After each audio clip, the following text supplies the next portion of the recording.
गौतम बुद्ध की कहानी उनके जन्म, राजकुमार सिद्धार्थ के रूप में उनके जीवन और फिर सत्य और ज्ञान की खोज में घर त्यागकर ज्ञान प्राप्ति और बुद्ध बनने के सफर के बारे में है।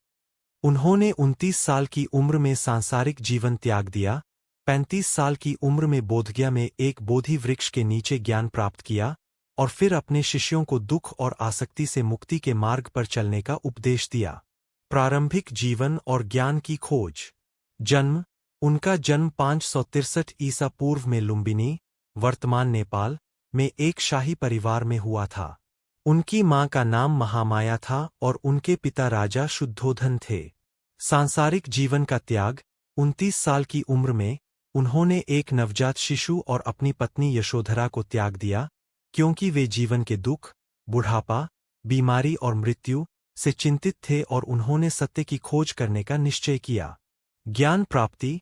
वर्षों की कठोर तपस्या के बाद 35 साल की उम्र में उन्हें बिहार के बोधगया में एक बोधि वृक्ष के नीचे ज्ञान प्राप्त हुआ और वे सिद्धार्थ गौतम से बुद्ध, जागृत व्यक्ति, बन गए। बौद्ध धर्म का प्रचार। प्रथम उपदेश।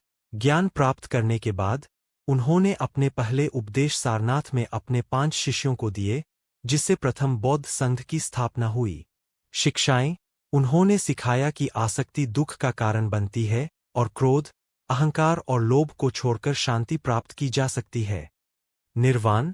बुद्ध का 483 ईसा पूर्व में कुशीनगर में महापरिनिर्वाण हुआ।